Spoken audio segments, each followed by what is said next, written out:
Wheatley was originally envisioned as a group of spheres that you discover as you explore the facility behind the scenes. We ditched this idea for two reasons. For one thing, behind the scenes levels were required to highlight the introductions of these new spheres, and these levels have their own unique logic. The number of spheres we wanted would have made for far too many of these types of levels, resulting in a very unportal-like game. Also, we were spending so much time introducing these new characters, so we had no time to get to know any of them before they were swept off stage for the next one.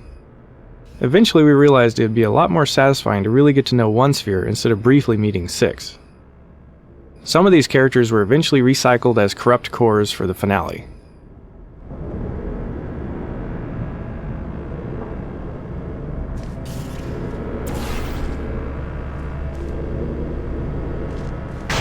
¡Hey! ¡Soy yo! ¡Estoy bien! He vuelto.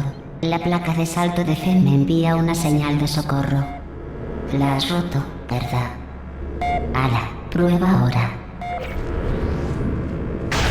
¿Qué ha pasado? Allí estaba tumbado. ¿Podrías...? The Faith Plate was originally a robot arm model which we hurriedly placed into the maps to see if the gameplay was fun.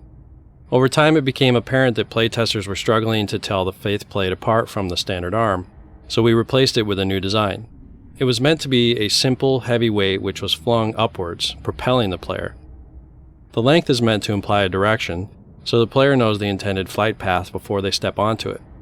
We experimented with footmarks and tread plates on the design, but it quickly became confusingly busy, so we kept the design simple.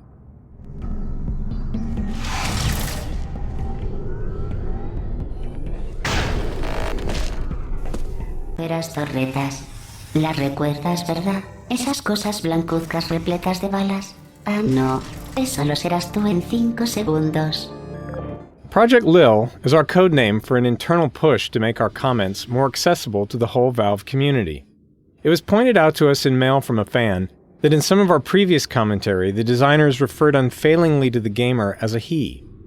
Although in natural speech, most of us normally tend to say they and their, rather than he and his, some stuffy, overactive minion of the grammar police went through and revised all those usages to make them conform to an oppressive gender-biased rule. However, research shows that they and their is a perfectly acceptable and even older form, and we're happy to fall back on it and let people talk the way they normally talk, and screw the so-called rules that alienate our fans. Thanks, Lil.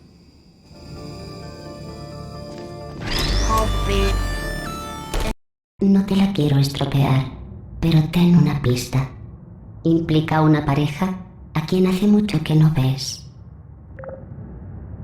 With vacuum tubes such a big part of Portal 2, we designed the new elevators to work within them. We liked the idea that this made the player feel about as important to Aperture as the cargo moving through the tube, and it also gave us plenty of opportunities to show how the system could go wrong, such as when the tubes get blocked or when cargo rains down on the elevator.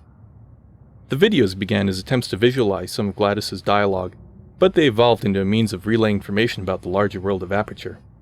It seemed very likely to us that Aperture would boast to the test subjects about the devices they were testing, and show them the clever ideas they had put into the products. The videos also served as a reward for completing the test chambers, and a way to make the elevators visually different from one another, to prevent repetition.